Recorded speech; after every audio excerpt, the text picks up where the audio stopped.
마가복음 5장 25절에서 34절 말씀 제가 봉독하겠습니다. 12해를 혈루증으로 알아온 한 여자가 있어 많은 의사에게 많은 괴로움을 받았고 가진 것도 다 허비하였을 때 아무 효험이 없고 도리어 더 중하여졌던 차에 예수의 소문을 듣고 무리 가운데 끼어 뒤로 와서 그의 옷에 손을 대니 이는 내가 그의 옷에만 손을 대어도 구원을 받으리라 생각함이러라. 이에 그의 혈루 근원이 곧 마름에 병이 나온 줄을 몸에 깨달으니라. 예수께서 그 능력이 자기에게서 나간 줄을 곧 스스로 아시고 무리 가운데서 돌이켜 말씀하시되 누가 내 옷에 손을 대었느냐 하시니 제자들이 여짜오되 무리가 애워싸 미는 것을 보시며 누가 내게 손을 대었느냐 물으시나이까 하되 예수께서 이 일을 행한 여자를 보려고 둘러보시니 여자가 자기에게 이루어진 일을 알고 두려워하여 떨며 와서 그 앞에 엎드려 모든 사실을 여쭈니 예수께서 이르시되 딸아 내 믿음이 너를 구원하였으니 평안히 가라 내 병에서 놓여 건강할지어다. 아멘. 예, 지난주 언제인가 밥 먹는 식당 성게몰에서 모 집사님께서 원서가 이렇게 부르더라고요. 그래서 원석이가 왔나 하고 봤더니 원석이는 없고 원석이 비슷한 한 모 권사님이 계셨습니다. 누구였을까요?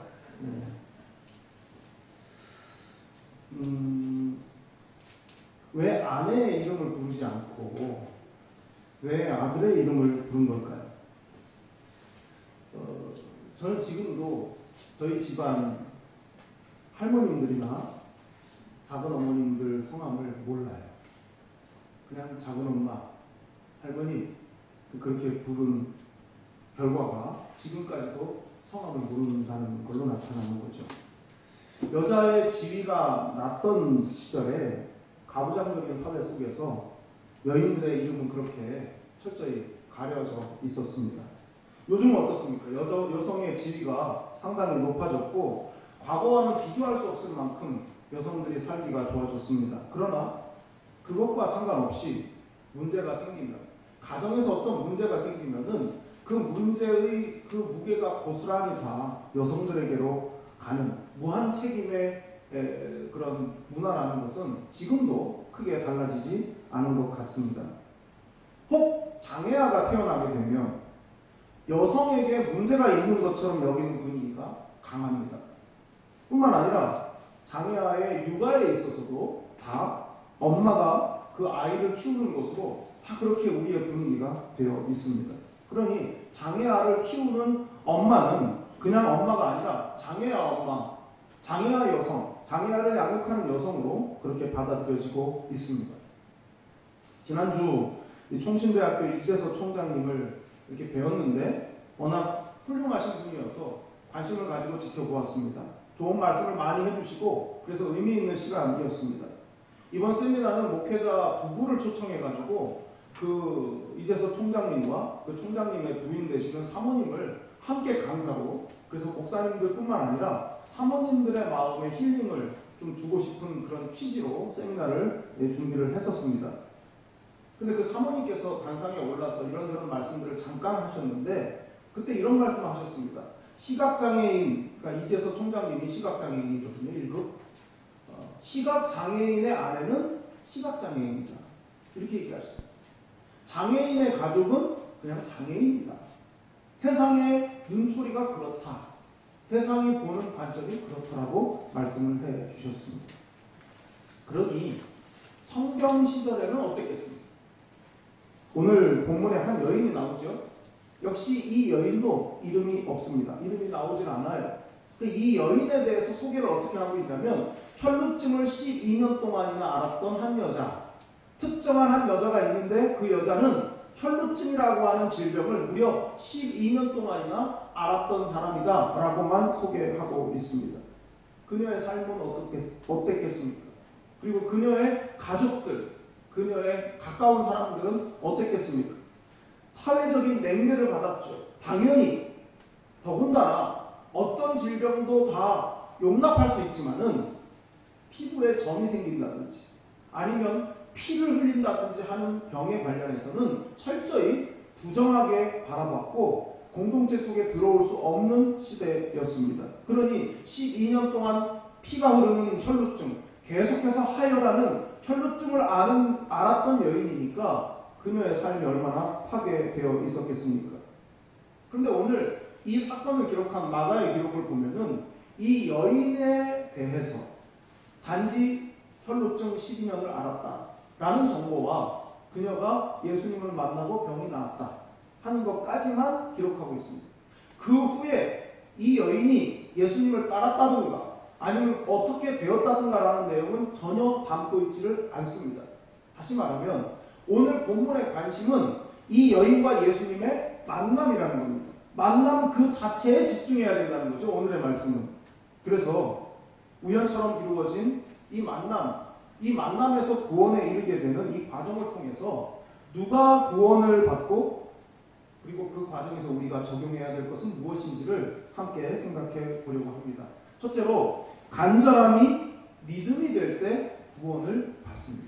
간절함이 믿음이 될 때 구원을 받습니다. 25절 26절을 함께 읽어보겠습니다. 시작. 12해를 혈루증으로 앓아온 한 여자가 있어 많은 의사에게 많은 괴로움을 받았고 가진 것도 다 허비하였을 때 아무 효험이 없고 도리어 더 중하여졌던 차에. 우리말 성경에는 빠져 있는데요. 이 25절의 맨 첫 번째 단어는 영어 성경을 보면 and라고 되어 있습니다. and, 그리고. 또 왜냐하면 이 본문의 이 사건은 그냥 단순하게 이 하나의 사건이 아니고 다른 사건 속에 들어있는 사건입니다. 그럼 그 다른 사건은 뭡니까? 예수님께서 배를 타고 거라사 지방에서 건너오셔가지고 도착했는데 막 사람들이 막 몰려들죠. 많은 무리가 늘 예수님을 따르지 않았습니까? 사람들이 막 밀려드는데 거기 한 사람이 다급하게 막 달려옵니다. 회당장 야이로가 보낸 사람이에요. 그 사람이 달려와서 이야기합니다. 나를 보낸 회당장 야이로의 딸이 죽어갑니다. 빨리 그 야이로의 딸을 살려주십시오. 그래서 예수님이 회당장 야이로의 딸을 만나기 위해서 가던 중이었어요. 그래서 그리고로 연결되어 있는 겁니다. 막 가시고 계신데 이 여인이 12해를 혈루증을 앓은 이 여인이 등장을 한 것입니다. 12년의 고통이 얼마나 고통스러웠겠습니까?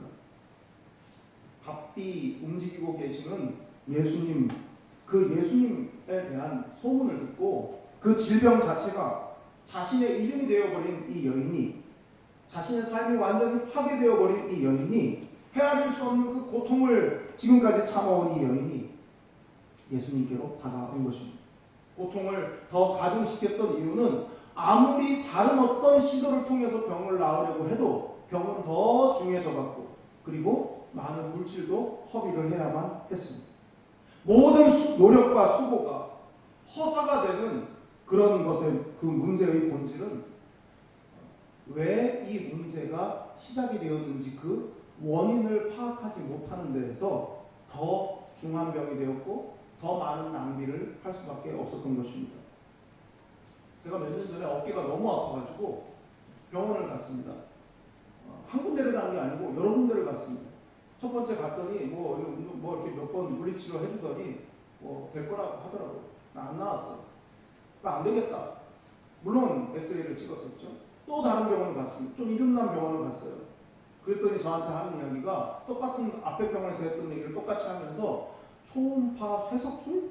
뭐 이렇게 요로결석 있는 분들 그 돌 깨는 거 있잖아요. 초음파로. 그거를 한 달 해보자는 겁니다. 엄청 아파요. 안 나왔습니다. 두 번째. 세 번째 다른 병원을 갔어요. 시작부터 이상하더라고요. 세 번째는. 왜냐면 엑스레이를 찍는데 엑스레이 찍다 죽을 것 같았어요.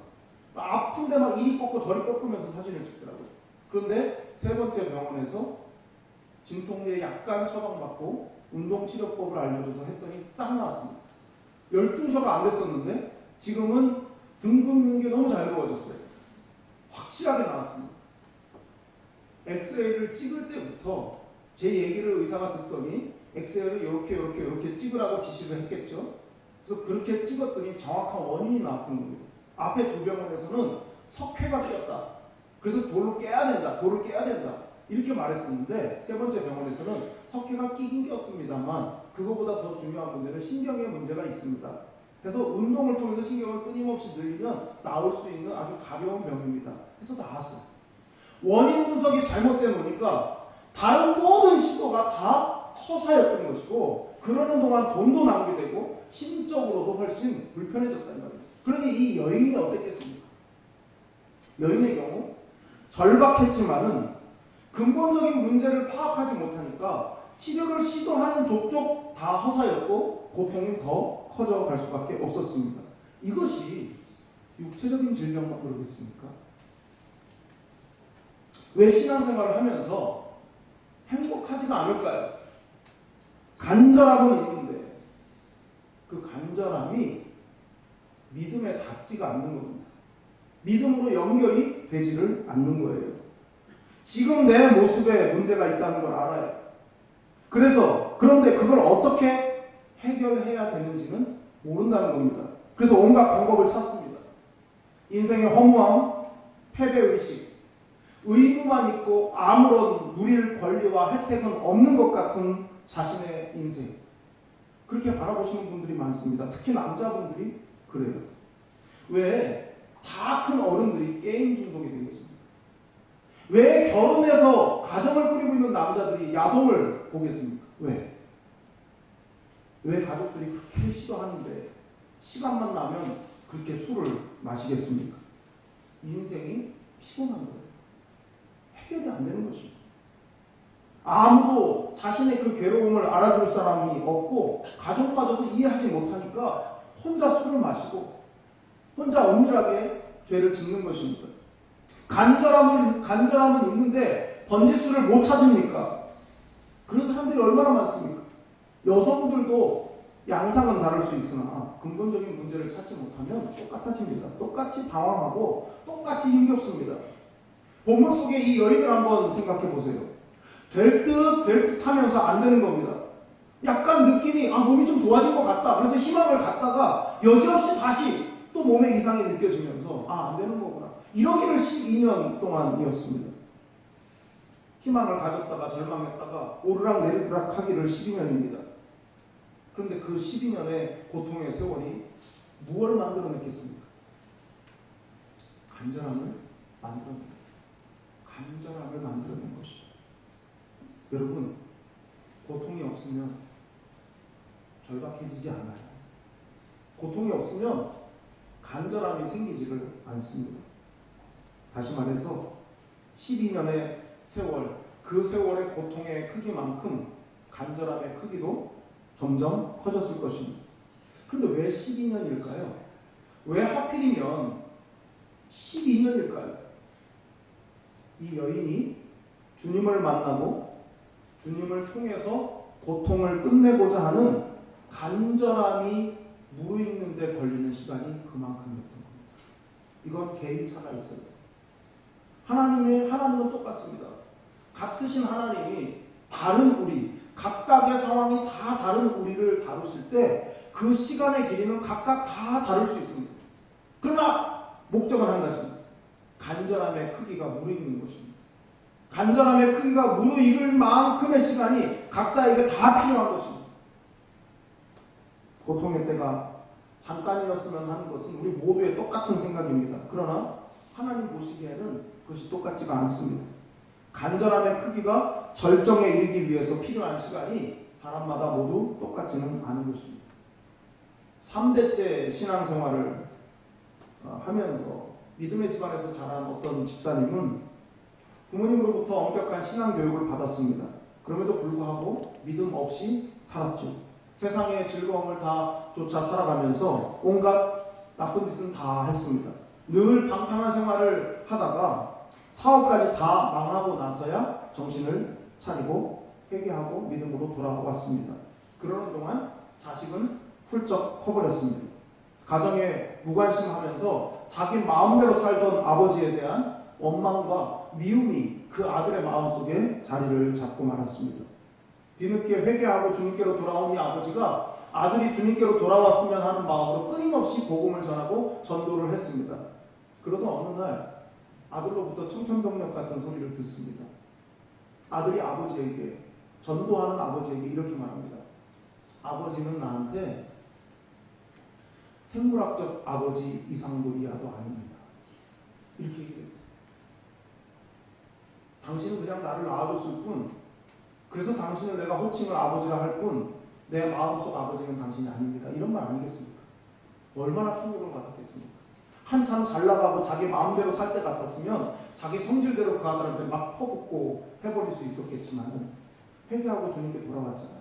그래서 이렇게 말했답니다. 네가 나를 그 정도만 생각해도 난 상관이 없다. 그럼 내가 너한테 부탁을 하나 할게. 아마 지금은 듣기가 거북하고 싫어서 거절하고 오히려 내 말을 무시할지 모르지만 내가 나중에 죽어서라도 혹시 내가 지금 하는 말이 너한테 생각이 난다면 난 그걸로 만족할게. 그러면서 한 말이 성경을 묵상해라. 말씀을 읽거라. 그렇게 얘기했대요. 아들이 결혼식을 하던 날 하객들 앞에서 인사하는 자리에서 이 얘기를 다 한 거예요. 저 아들이 나한테 당신은 나한테 생물학적 아버지 이상도 이하도 아니다 라고 했던 아들입니다. 근데 이 아들이 이 믿음의 여인을 만나고 그리고 신앙생활을 열심히 하면서 교회에서 아이들을 가르치는 교사로 봉사까지 할 수 있으면서 이렇게 결혼식을 하게 돼서 하나님께 너무 감사합니다. 망나니 같은 아버지의 말발 없는 말 속에서도 복음이 나왔고 그리고 그것을 듣고 주님께로 돌이킨 아들이 자랑스럽습니다. 하고 하객들 앞에서 그 얘기를 했대요. 저는 이 간증을 들으면서 이 혈루증의 이 여인의 간절함, 그 절박함의 상태가 무르익었을 때 마지막 희망으로 보였던 것이 예수님에 대한 소문이었다. 이분이 돌이키고 주님께로 돌아와서 아들을 전도하는 어떻게 보면 좀 민망한 그런 과정이었지만은 하나님이 일하신 것처럼 그게 마지막 희망이었듯이 이 여인 역시 예수에 대한 소문이 들렸다는 게 그것이 바로 마지막 희망이었겠구나 하는 생각을 해보았습니다. 27절, 28절을 보겠습니다. 예수의 소문을 듣고 무리 가운데 끼어 뒤로 와서 그의 옷에 손을 대니 이는 내가 그의 옷에만 손을 대어도 구원을 받으리라 생각함일러라.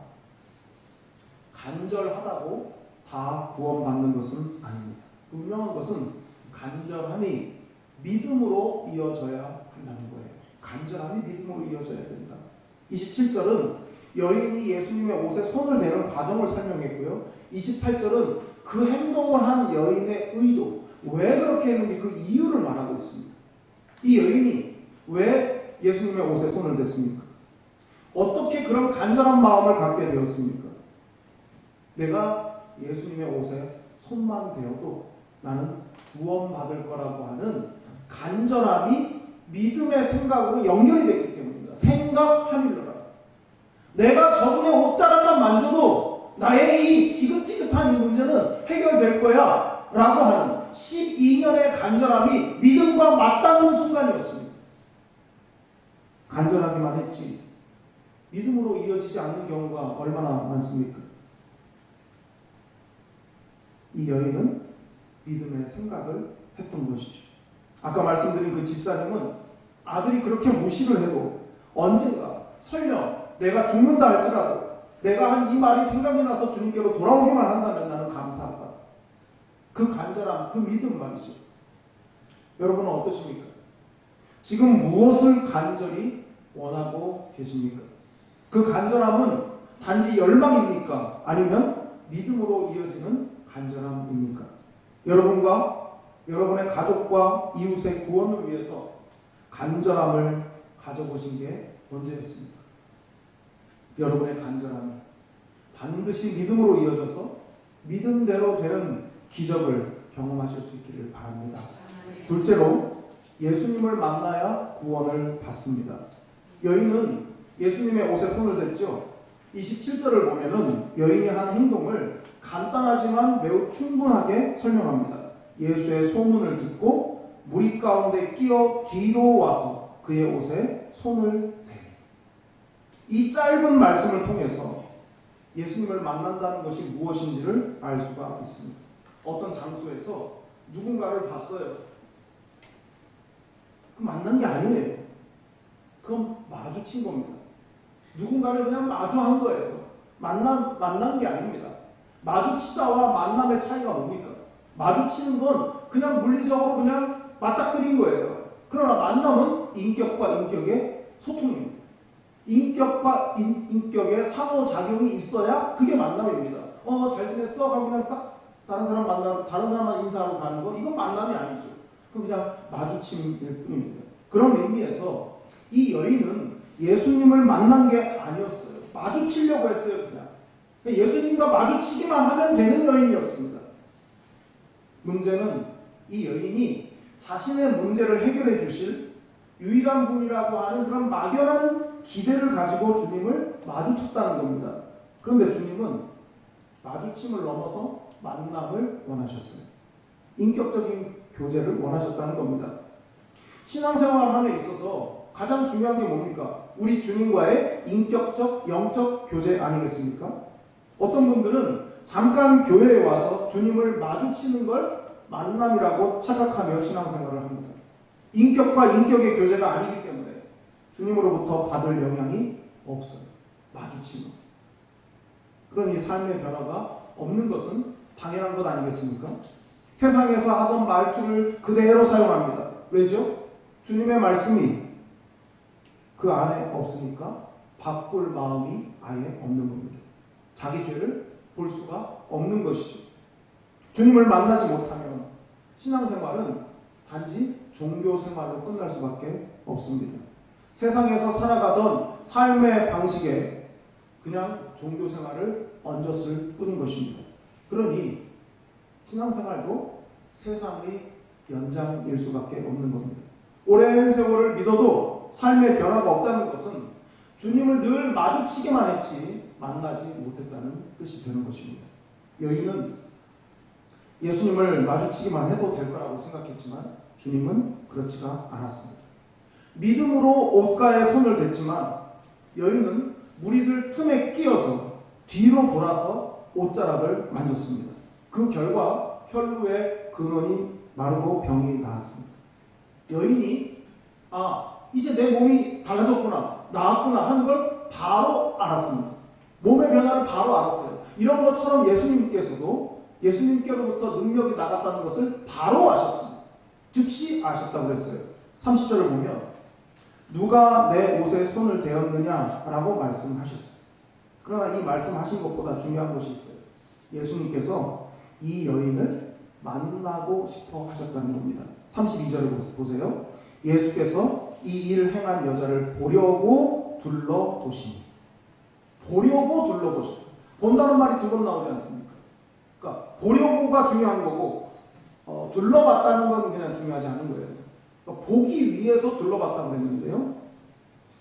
이 보려고 하는 이 보다라는 말이요, 중요한 단어예요. 신약성경에 많이 나오는 말인데 에이도라는 말인데요. 이 에이도라는 말은 아는 것과 관련이 있습니다. 아는 것.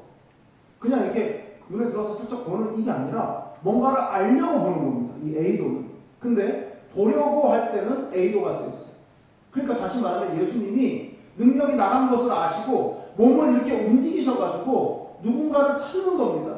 근데 찾는 이유가 뭐냐? 나의 옷자락에 손을 만진 그 사람을 알기 위해서 보신 거예요. 그래서 이 에이도라는 말, 이 보다라는 말은요, 본다라는 의미도 있지만 안다라는 의미도 있는 거예요. 예. 그래서 영어에서 I see 그러면 내가 본다는 뜻도 있지만 내가 알아 이 말도 있잖아요. 이 뜻도 있지 않습니까? 바로 그 단어인 것입니다. 여자가 33절에 보면 반응이 나와요. 예수님은 이 여인을 인격적으로 알기 위해서 쳐다보신 건데 눈이 딱 마주치니까 이 여자가 두려웠죠. 33절 함께 읽을까요? 시작. 여자가 자기에게 이루어진 일을 알고 두려워하여 떨며 와서 그 앞에 엎드려 모든 사실을 여쭈니. 바로 이 장면이 예수님과 혈육중 여인이 만남이 시작된 지점이에요. 이 여인이 주님 앞에 엎드려서 두려워 떨면서 그간의 모든 사정을 다 이야기한 이 장면이 예수님과 이 여인의 인격적 만남이 이루어지고 영적인 소통이 시작되는 바로 그 지점이었다 그 말입니다. 여러분, 이 여인을 한번 그 심정을 생각해 보세요. 앞으로 가서 자기 사정을 얘기하고 병을 치료를 받은 게 아니고 그 많은 사람들 틈에 껴서 뒤로 돌아가서 겨우 옷자락 간신히 만지는 이 여인의 심정이 어떤 거였겠습니까? 이런 거죠. 내가 소문을 들어보니까 저분이 능력자시고 저분은 나의 마지막 희망이다. 저분만이 내 질병, 오랜 질병을 고쳐주실 수 있고 나를 구원하실 수 있는 유일한 분이다. 그러나 나의 이 수치스러운 과거를 내가 어떻게 다 말해? 저분은 워낙 능력이 있으신 분이니까 굳이 내 얘기를 하지 않아도 저분과 접촉만 해도 나는 나을 거야. 믿음은 있으나 자기의 수치는 가리고 싶었던 겁니다. 그래서 주님 앞에 정면으로 서지 못한 것이죠. 마주치기만 해서는 결코 주님을 알 수도 없고 이해할 수도 없는데, 그런데 문제가 해결돼야 되니까 주님 앞에 오기는 온 것입니다. 그러니 관계가 형성이 되지 않았고 주님은 처음부터 다시 시작하기를 원하셨던 겁니다. 모든 인간의 공통된 본능은 자기 수치를 가리는 것입니다. 그러나 살려면 수치를 드러내야 돼요. 여러분, 중병에 걸리면 수치가 뭡니까? 그게 무슨 상관입니까? 생전 처음 보는 남자 의사 앞에서 옷도 벗잖아요. 왜요? 살려고. 수치가 중요한 게 아닙니다. 수치를 당하는 게 생명 앞에서는, 삶의 중대한 문제 앞에서는 수치가 중요한 게 아닙니다. 보여주지 않으면 죽는 상황이라면 수치를 무릅쓰고 오픈해야 돼요. 주님과의 영적 교제가 바로 그런 겁니다. 내 영혼이 살려면 수치를 드러내야 합니다. 믿음이 없는 것은 아니지만은 하나님과의 관계에서조차 솔직하지 못한 분들이 많습니다. 저는요, 이게 어릴 때 자라난 가정 환경과 무관하다고 생각하지 않아요. 폭력적이고 엄한 가정에서 자라면, 그 두려움 속에서 자라면 말이죠, 가정에 비밀이 많아집니다. 엄마가 매 맞아요, 아빠한테. 그럼 엄마가 꼭 이렇게 얘기합니다. 얘들아, 학교 가서 친구들한테 말하면 안 돼. 이런 일이 있었다고 얘기하면 안 된다. 어릴 때부터 비밀이 많은 구조 속에서 자라요. 그러면 아무리 친해도, 성인이 되어서 아무리 친해도, 아무리 같은 교회에서 오랫동안 신앙생활을 하고 늘 붙어 다녀도 얘기를 못해요. 자신의 아픔을 못 꺼냅니다. 두려운 거예요. 왜냐하면 비밀이 많은 걸 통해서 자존심을 지키면서 살았거든요. 그렇게 자랐거든요. 근데 이게 계속 연장이 되다 보니까 하나님 앞에서도 그래요. 늘 기도가 겉돌아요. 정말 진심으로 솔직하게 하나님 앞에 내놓지를 못해요. 왜냐하면 하나님도 무서워요. 하나님도 두려운 겁니다. 나를 지키려면 심지어 하나님 앞에서조차 나의 수치를 드러낼 수 없다는 잠재된 의식이 우리의 신앙을 강막고 있기 때문입니다. 예의 바르고 교양 있는 사람으로 그렇게 기억되고 사람들에게 알려져 있지만은 해결되지 않는 분노의 감정이 마음속 깊은 곳에 마그마처럼 끓고 있습니다. 그래서 믿음이 있지만은 신앙생활을 해도 날아갈 듯이 가벼운 경험이 안 되는 겁니다.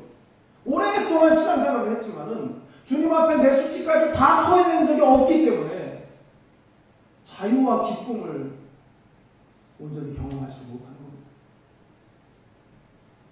그런데 우리 주님은 수치를 감내해서라도 구원 얻기를 바라신다는 거예요. 수치를 가리기 위해서 만들어진 그 딱딱한 비밀의 껍질을 벗으라고 하십니다. 여인을 보시기 위해서 둘러보신 주님의 마음은 바로 그거였습니다.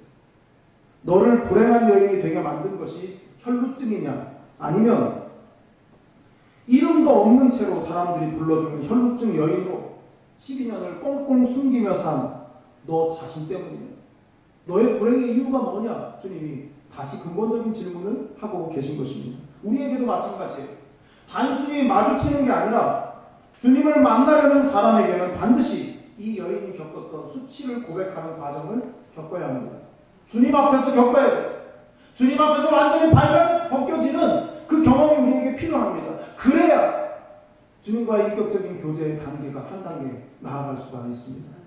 나를 불행하다고 느끼게 만드는 것이 환경과 상황 때문인지, 아니면 환경과 상황이 이끄는 대로 살면서 스스로 숨기고 또 보기 좋게 포장하면서 병들어 왔기 때문인지를 주님 앞에서 정확하게 한번 정리를 해야 하는 것입니다. 일종의 영적인 진찰, 문진이 필요하다 할 수 있습니다. 이 진찰을 통해서 자기 자신을 정확하게 보게 되고 그 다음 단계인 온전히 맡기는 게 가능해집니다. 완전히 오픈하지 못하면 가려진 만큼은 주님께 맡기지 못하는 것이고 맡기지 못한 부분이 남아있는 만큼 우리는 믿음이 없는 것입니다. 왜 하나님의 은혜의 깊이를 경험하지 못할까요? 이 과정을 건너뛰었기 때문입니다. 피하기 때문입니다. 자신의 수치와 허물을 드러내지 못하기 때문에 수치를 넘어설 때 부어주시는 하나님의 그 은혜를 깊이 경험할 기회를 잃어버린 것입니다.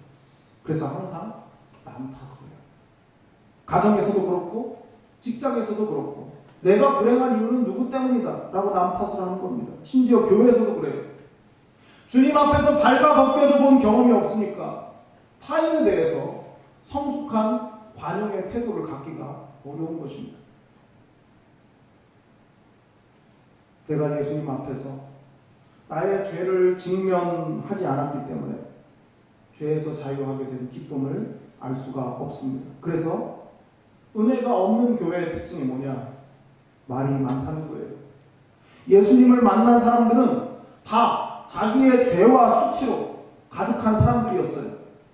그런데 그들은 예수님을 만나고 인생의 답을 찾았습니다. 그러나 스스로 의로워서 늘 남을 정죄하는 것을 자랑으로 여기며 살았던 사람들은 하나같이 다 은혜 밖의 사람들이었습니다. 예수님의 수술실은 언제나 공개입니다. 공개된 수술실이에요. 요한복음 4장을 보면요, 한 여자가 등장하지 않습니까? 사마리아 여인이었어요. 예수님이 얼마나 센지 모릅니다. 예수님은 부드럽지 않아요. 구원에 관련해서. 예수님 뭐라고 하셨어요? 너 남편 데려와. 너의 남편을 데려와. 그냥 상황에 따라서, 기분에 따라서 끊임없이 남편을 바꾸며 살아왔던 여인한테 네 남편을 데리고 와. 이건 그 여인을 다 벗겨버리시는 사건과 똑같은 것입니다. 주님은 그렇게 하세요. 그걸 원하세요. 주님 앞에서 우리가 완전히 발가 벗겨지고 수치가 더 이상 수치가 되지 않기를 원하십니다. 그 과정을 거쳤기 때문에 사마리아 여인은 예수님을 유대인 남자로 보지 않고 자신의 구주로 영접했어요. 그 과정이 필요한 겁니다. 관념적으로 그냥 예수님에 대해서 좋은 분 이래가지고는 구원의 깊은 은혜를 경험할 수가 없는 것입니다. 여러분 어떠십니까? 예수님을 만나셨습니까? 마주치고 계십니까? 예수님께 마저 숨기고 있는 수치는 무엇입니까? 숨기고 가리는 것이 여러분을 올가매고 있다는 생각은 들지 않으십니까? 주님께 혹은 사람에게 잘못을 고백해야 할 것은 혹시 없으십니까? 주님은 여러분을 있는 모습 그대로 품으시고 사랑하시고 받아주십니다. 그러나 지금의 모습 그대로 있기를 원하시지는 않습니다. 오픈하고 드러내는 것이 진정한 만남의 시작이라는 것을 믿으시기 바랍니다. 마지막 세 번째는 혈루의 근원이 훌륭한 구원의 안내자라는 것입니다. 34절을 보겠습니다. 예수께서 이르시되 딸아 내 믿음이 너를 구원하였으니 평안히 가라. 네 병에서 놓여 건강할지어다. 이 여인의 인생을 고통으로 몰아넣었던 것은 병이었습니다. 흥미롭게도 이 병이라는 단어의 어원을 쫓아가 보면 이런 뜻이 있더라고요. 씹다, 씹어 삼키다 이런 뜻이 있어요. 병이 뭡니까? 우리의 인생을 통째로 씹어 삼키는 거예요. 인생을 완전히 망가뜨리고 질병은 우리의 삶을 파괴합니다. 그러니까 그 씹다라는 의미가 연결이 그렇게 될 수 있는 것 아니겠습니까? 그런데 여인이 자신의 그간의 모든 일들을 다 소상히 여쭈었을 때, 다 말씀을 드렸을 때, 자신의 수치와 부끄러운 모든 그런 감정들을 다 쏟아냈을 때, 그때서야 비로소 예수님께서 이 여인의 믿음을 말씀하시고 구원을 말씀하셨어요. 병이 나온 것을 바로 아셨지만 네가 구원받았다라고 선언하시지 않았습니다. 이 여인의 말이 다 끝나고 나서야, 그제서야 네가 구원을 받았다. 내 믿음이 인정이 된다. 라고 말씀을 하셨다는 겁니다. 병에서 놓여서 건강하라. 이것이 이제 주님께서 여인을 축복하신 이야기 아니겠습니까? 혈루의 근원이 말랐다고 했어요. 더 이상 똑같은 병으로 망가진 인생을 살지 마라, 이렇게 말씀하신 거죠. 어느 목사님이 계십니다.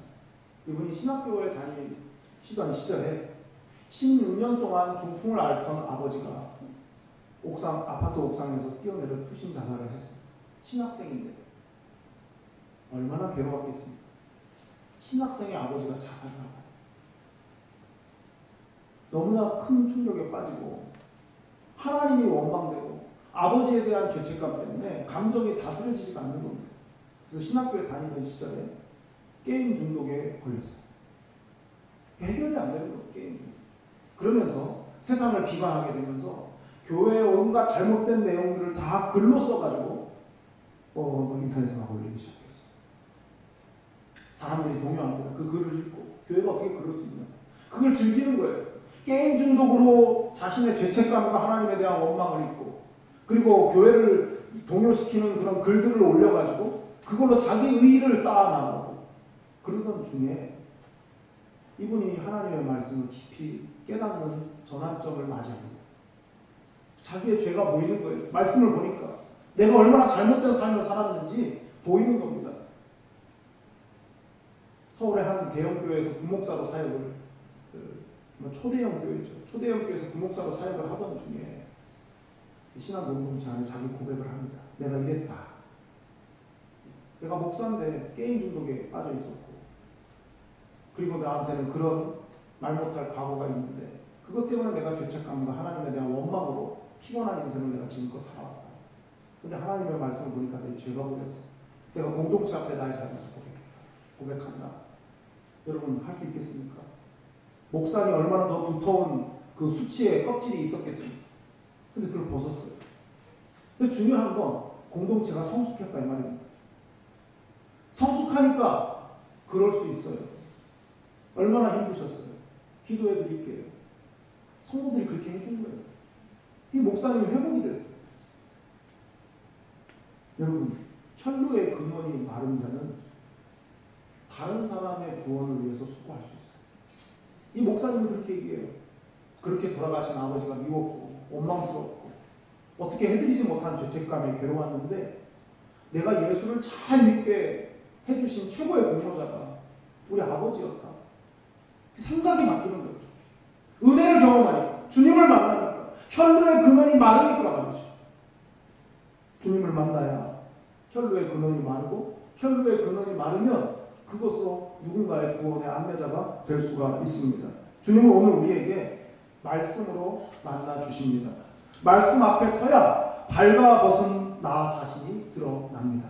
아무리 오랜 생활, 신앙생활을 하고 별걸 다 알아도 말씀 앞에 서 있지 못하면은 그 사람은 자기 자신을 정확히 알 수가 없습니다. 주님 앞에서 자신의 죄의 문제를 제대로 볼 수가 없는 것이죠. 당연히 혈루의 근원이 마르지 않고 병에서 놓이게 될 수도 없습니다. 여러분에게 묻고 싶어요. 여러분에게는 오래도록 해결되지 않는 혈루의 근원은 무엇입니까? 신앙생활을 하고 있지만 더 깊은 주님과의 관계로 나아가지 못하도록 막는 그런 혈루의 근원은 무엇입니까? 혈루의 근원이 말랐으면 하는 간절함은 있으십니까? 사랑하는 교회 여러분, 주님은 여러분의 간절함을 아십니다. 그러나 먼저 여러분이 가진 수치, 혈루의 근원을 주님께 가지고 나오기를 원하십니다. 주님 앞에 엎드려 모든 사실을 직접 여쭈기를 원하십니다. 주님 앞에 서서 자신을 말씀의 틀 속에 넣고 모두 토해내기를 원하십니다. 그렇게 할 때 우리의 믿음을 인정해 주실 것입니다. 내 믿음이 너를 구원하였으니 평안히 가라. 내 병에서 놓여 건강할지어다. 주님을 만나 혈루의 근원이 마르는 구원의 은혜를 누리시기를 간절히 축원합니다. 기도하겠습니다.